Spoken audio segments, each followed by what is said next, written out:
রহমানের আসামি ঘাতক মুজাফফরকে ৪৫টা বছর তিনি কোথায় লুকিয়েছিলেন, কোন নেতার সহযোগিতায় তিনি বাংলাদেশে ছিলেন, সমস্ত কিছু বিষয়ে মুখ খুলেছেন। তিনি ম্যাজিস্ট্রেটের সামনে কান্নায় ভেঙে পড়েছেন, হাত জোর করে ক্ষমা চাচ্ছেন ফাঁসির রায় থেকে বাঁচার জন্য। বিস্তারিত জানতে ভিডিওগুলো দেখতে থাকুন। মানবতাবিরোধী অপরাধের মামলায় গ্রেপ্তার দেখানো হলো সাবেক রাষ্ট্রপতি জিয়াউর রহমান হত্যা মামলার আসামি মুজাফফর হোসেনকে। প্রসিকিউশনের আবেদনের প্রেক্ষিতে আন্তর্জাতিক অপরাধ ট্রাইব্যুনাল ২ এই আদেশ দেন। একই সাথে মাসুদ উদ্দিন চৌধুরীর ফোন কলের যে সূত্র ধরে তাকে গ্রেপ্তার করা হয়েছে তা নিয়ে জিজ্ঞাসাবাদের অনুমতি দিয়েছেন ট্রাইব্যুনাল। সাবেক রাষ্ট্রপতি জিয়াউর রহমান হত্যা মামলার অন্যতম আসামি বরখাস্তকৃত মেজর মোজাফফর হোসেনকে এবার আন্তর্জাতিক অপরাধ ট্রাইব্যুনালের মানবতাবিরোধী অপরাধের মামলায় গ্রেফতার দেখানো হয়েছে।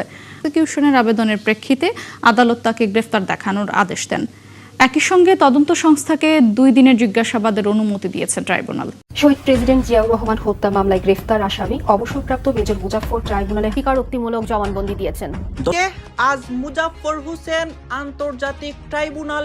আসসালামু আলাইকুম প্রিয় দর্শক, ভিডিও শুরুতে কিছু ভিডিও অংশবিশেষ দেখেছেন, দেখে বুঝতে পেরেছেন আজকের এই ভিডিওটা কতটা গুরুত্বপূর্ণ হতে যাচ্ছে। দর্শক, ভিডিওটি না টেনে সম্পূর্ণ দেখবেন, আর আমাদের চ্যানেল নতুন হয়ে দেখলে চ্যানেলটি সাবস্ক্রাইব করে আমাদের সাথে থাকবেন। দর্শক, চলুন ভিডিও করে দেখে আসি। তিনি শহীদ রাষ্ট্রপতি জিয়াউর রহমানের হত্যাকাণ্ডের সাথে জড়িত ছিল।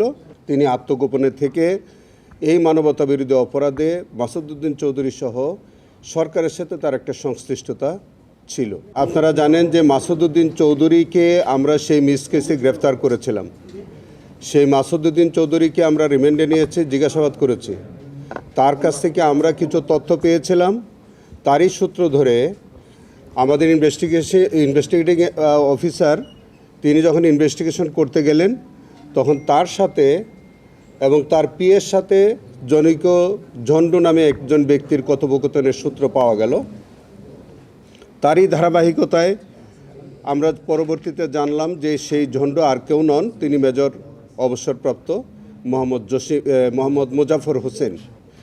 সেই মুজাফফর হোসেন এর বিষয়টা যখন আমরা পাওয়া গেল, তখন দেখা গেল যে গত জুলাই আন্দোলনে যখন মানবতাবিরোধী অপরাধ সংগঠিত হচ্ছিল, সেই সময় মাসুদ উদ্দিন চৌধুরী এবং সেই মুজাফফরের মধ্যে অনেকবার কথোপকথন হয়েছে এবং আমরা তথ্য পাচ্ছি যে তিনি এই ফ্যাসিস্ট সরকারের আমলে বহুবার আমাদের পার্শ্ববর্তী দেশে উনি যাতায়াত করেছেন। বাংলাদেশে এসে তিনি আত্মগোপনে থেকে এই মানবতাবিরোধী অপরাধে মাসুদ উদ্দিন চৌধুরী সহ সরকারের সাথে তার একটা সংশ্লিষ্টতা ছিল। এবং সেই পরিপ্রেক্ষিতে আমরা আরও জানতে পারলাম যে সেই মুজাফফর হোসেন তিনি শহীদ রাষ্ট্রপতি জিয়াউর রহমানের হত্যাকাণ্ডের সাথে জড়িত ছিল এবং তিনি ডেজার্শনে ছিলেন এবং ইতিমধ্যে তিনি আমাদের বাংলাদেশ সেনাবাহিনীর তত্ত্বাবধানে আছেন এবং তার বিরুদ্ধে সেনা আইনে অন্য একটি কার্যক্রম চলছে। এইরকমই একটি অবস্থার প্রেক্ষিতে আমরা তাকে এই মানবতাবিরোধী অপরাধের সংশ্লিষ্টতায় তাকে আমাদের এখানে এনে জিজ্ঞাসাবাদের জন্য আমরা আবেদন করেছিলাম। তারই ধারাবাহিকতায় একটা প্রোডাকশন ওয়ারেন্ট ইস্যু হয়েছিল। আপনারা জানেন যে আমাদের বাংলাদেশ আর্মির অ্যাডজুটেন্ট জেনারেল অফিসের থেকে আজকে তাকে ট্রাইব্যুনালে হাজির করা হয়েছিল। ট্রাইব্যুনালে হাজির হওয়ার পরে আমরা আজকে নতুন করে দরখাস্ত দিয়ে বলেছি যে তাকে জিজ্ঞাসাবাদ করা প্রয়োজন এবং আমরা 2 দিনের জন্য এটাকে আপনার রিমান্ড বলেন অথবা সেম হবে জিজ্ঞাসাবাদ যে অর্থেই বলেন, তাকে ইন্টারোগেশন আমাদের আইনে যেভাবে বলা আছে তাকে ইন্টারোগেশনের জন্য সেই আবেদনের পরিপ্রেক্ষিতে আজকে মাননীয় ট্রাইব্যুনাল তাকে 2 দিন জিজ্ঞাসাবাদের জন্য আমাদেরকে অনুমতি দিয়েছেন। আমাদের ট্রাইব্যুনালের ইনভেস্টিগেটিং অফিসার তার সুবিধা মতো তিনি যে কোনো সময় পরপর 2 দিন তিনি জিজ্ঞাসাবাদ করতে পারেন অথবা তিনি একদিন করেও জিজ্ঞাসাবাদ করতে পারবেন। মাসুদ উদ্দিন চৌধুরী তৎকালীন সরকারের সাথে ঘনিষ্ঠতা, উনি একজন পলাতক খুনি হওয়া সত্ত্বেও অনেক পার্শ্ববর্তী দেশের সাথে তার যাতায়াত, বাংলাদেশ সরকারের সাথে তার ঘনিষ্ঠতা, সংশ্লিষ্টতা, কথোপকথন এবং জুলাই আন্দোলনে এই যে মানবতাবিরোধী অপরাধ সংগঠিত হলো সেখানে অনেক পরিকল্পনা তিনি বাস্তবায়নের সাথে জড়িত, যে অনেকগুলো তথ্য যেগুলো ইনভেস্টিগেশনের স্বার্থে আক্ষরিক করতে বলা মুশকিল। তবে আপনাদেরকে এইটুকুন বলি যে জুলাই আন্দোলনে যাতে এই যে নানান মানবতা বিরোধী অপরাধ যেগুলি হয়েছে তার সাথে তার অনেক সংশ্লিষ্টতা আছে। আপাতত আমরা সেগুলো পাচ্ছি।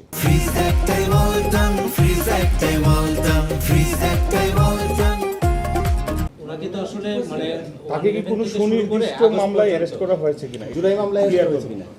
বিষয়টা হচ্ছে আমাদের এখানে সুনির্দিষ্ট মামলায় গ্রেফতার করার বিধান নাই বা লাগে না। আমরা একটা মিস কেস ফাইল করি। আমরা যখন কাউকে সন্দেহ করি যে তিনি মানবতা বিরোধী অপরাধ অথবা যে কোনো অপরাধের সাথে আমাদের এই ট্রাইব্যুনালের এখতিয়ারাধীন কোনো মামলায় বা কোনো ঘটনার সাথে তার সম্পৃক্ততা আছে, তখন আমরা একটা মিস কেস ফাইল করি। সেই মিস কেসে আমরা জিজ্ঞাসাবাদের জন্য আমরা তাকে গ্রেফতার করতে পারি। আমরা সেই প্রক্রিয়ায় তাকে গ্রেফতার করেছি। আজকে তাকে আমরা জিজ্ঞাসাবাদ করব এবং জিজ্ঞাসাবাদ করার পরে যদি তার বিরুদ্ধে সুনির্দিষ্ট অভিযোগ প্রমাণিত হয় তখন তার বিরুদ্ধে এই মানবতা বিরোধী অপরাধের কোন ঘটনায় আমরা তার বিচারের সম্মুখীন করছি সেটা তখন বলা যাবে, এখন তো বলা যাচ্ছে। উনি আরেকজনের সাথে কথা বলতেন, সেটি হলো যে ফারুক নামে একজনের সাথে কথা বলতেন এবং 6 জন আরও এই মামলায় সন্দেহভাজন আছে অ্যাকর্ডিং টু মাইক্রো। সেই 6 জনকে কি আপনারা গ্রেফতার করতে? সেই কারণে আপনার কাছে যেহেতু আরও 6 জন সোর্স আপনার কাছে আছে, আমরা আপনার সাহায্য চাইব, সহায়তা চাইব এবং আমরা মনে করি যে মাসুদুর রহমান সাহেব তিনি আমাদেরকে এই সোর্স এই বক্তব্য দিয়ে আমাদেরকে সহযোগিতা করবেন। আমরা তার কাছে কৃতজ্ঞতা স্বীকার করি। বাংলাদেশ আর্মির কাস্টডি থেকে তাকে আনা হয়েছিল, তিনি আবার সেখানে ফেরত যাবেন। আমরা যেদিন তাকে জিজ্ঞাসাবাদ করব আমরা সেখান থেকে রিকুয়েশন দিয়ে তাকে আমরা নিয়ে এসে জিজ্ঞাসাবাদ করে আবার সেখানে রাখা হবে। সকালেও হয়তো বলেছেন যে জুলাই আগস্টের এই মানবতা বিরোধী মামলার তদন্ত এবছরের ভিতর 1 বছরের ভিতর শেষ হবে। বিষয়টি যদি জুলাই অভ্যুত্থানে যারা শহীদ হয়েছেন, পঙ্গুত্ববরণ করেছেন, যে সব মানবতা বিরোধী অপরাধ সংঘটিত হয়েছে, সারা বাংলাদেশের একটা গণমানুষের দাবি হচ্ছে যে এই জুলাই আন্দোলনে যারা শহীদ, যারা পঙ্গুত্ববরণ করেছে সেগুলোর মানবতা বিরোধী বিচারগুলো যাতে অগ্রাধিকার ভিত্তিতে হয়। আমরা সেই লক্ষ্য নিয়ে আমরা জুলাই আন্দোলনে শহীদদের বা ওই মামলাগুলোকে আমরা প্রাধান্য দিয়ে আমরা তদন্ত কাজ শেষ করার চেষ্টা করছি। আমার আশাবাদটা আমি ব্যক্ত করেছি যে আগামী 1 বছরের মধ্যে আমরা চেষ্টা করছি যে যাতে জুলাই সম্পর্কিত যে মানবতা বিরোধী অপরাধগুলো হয়েছে সেটা আমরা যে কোনো মূল্যে আমরা ইনভেস্টিগেশন শেষ করব এবং বিচারের সম্মুখীন আমরা করব। আমি সেটা বলেছি। তিনি একজন পলাতক খুনি, সাবেক রাষ্ট্রপতি হত্যাকাণ্ডের সাথে জড়িত। তা সত্ত্বেও তিনি আরেকটা দেশে উনি অবাধ যাতায়াত করতে পারেন। বাংলাদেশে এসে তিনি আবার নির্বিঘ্নে চলাফেরা করেন এবং তিনি বাংলাদেশের টেলিফোন ব্যবহার করে বিভিন্ন কর্মকর্তাদের সাথে তিনি যোগাযোগ রাখেন। অভিজাত এলাকায় তিনি বসবাস করেন। সেখানে সরকারের যদি প্রশ্রয় না থাকে, সংশ্লিষ্টতা না থাকে, তাহলে সরকারের এইসব ঊর্ধ্বতন কর্মকর্তাদের সাথে তিনি কি করে সম্পর্ক রাখেন? এখন এর পরিপ্রেক্ষিতে সরকারের সাথে তার ঘনিষ্ঠতা ছিল কিনা বা সম্পর্ক ছিল কিনা এটা আপনারা অনুমান করে নিতে হবে। 4 দশকেরও বেশি সময় ধরে ছিলেন ধরাছোঁয়ার বাইরে। একের পর এক অভিযান, অসংখ্য খোঁজ, তবুও মিলছিল না তার সন্ধান। অবশেষে ৪৫ বছর পর ধরা পড়েছেন সাবেক রাষ্ট্রপতি জিয়াউর রহমান হত্যা মামলার মৃত্যুদণ্ডপ্রাপ্ত আসামি অবসরপ্রাপ্ত মেজর মোজাফফর হোসেন। কে এই ব্যক্তি আর কেন এত বছর তাকে গ্রেফতার করা সম্ভব হয়নি? ১৯৮১ সালের ৩০ মে চট্টগ্রাম সার্কিট হাউসে একদল বিদ্রোহী সেনা কর্মকর্তার হামলায় নিহত হন তৎকালীন রাষ্ট্রপতি এবং বিএনপির প্রতিষ্ঠাতা জিয়াউর রহমান। বাংলাদেশের রাজনৈতিক ইতিহাসের অন্যতম আলোচিত এই হত্যাকাণ্ডের বিচার শেষে কয়েকজন সেনা কর্মকর্তার সঙ্গে মৃত্যুদণ্ড দেয়া হয় মেজর মোজাফফর হোসেনকেও। কিন্তু রায় ঘোষণার পর থেকেই তিনি আত্মগোপনে চলে যান। দীর্ঘ ৪৫ বছর তাকে খুঁজে না পাওয়ায় তিনি দেশের অন্যতম আলোচিত পলাতক আসামিতে পরিণত হন।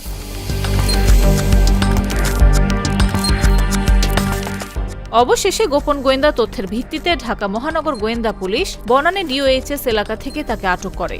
পরিচয় ও মামলার তথ্য যাচাই শেষে তাকে সেনাবাহিনীর কাছে হস্তান্তর করা হয়েছে। এখন আদালতের দেয়া মৃত্যুদণ্ড কার্যকরের বিষয়ে পরবর্তী আইনগত প্রক্রিয়া এগোবে। তদন্ত সংশ্লিষ্ট সূত্র বলছে, বছরের পর বছর তিনি আত্মগোপনে ছিলেন এবং বারবার অবস্থান পরিবর্তন করায় তাকে গ্রেফতার করা সম্ভব হয়নি।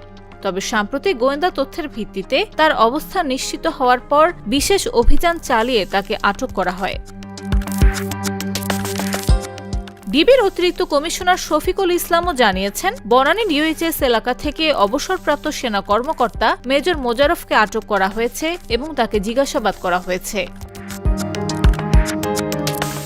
1981 সালের 29 মে দলীয় বিরোধ মেটাতে 2 দিনের সফরে চট্টগ্রামে গিয়েছিলেন রাষ্ট্রপতি জিয়াউর রহমান। দিনভর বৈঠক শেষে গভীর রাতে সার্কিট হাউসে বিশ্রামে যান তিনি, কিন্তু কয়েক ঘণ্টা পরেই বিদ্রোহী সেনা কর্মকর্তাদের গুলিতে নিহত হন। পরদিন সকালে রেডিওতে তার মৃত্যুর খবর প্রচারিত হলে পুরো দেশ স্তম্ভিত হয়ে পড়ে। ৪৫ বছর পর মেজর মোজাররফের আটক সেই বহুল আলোচিত হত্যাকাণ্ডকে আবারও নতুন করে আলোচনায় নিয়ে এসেছে।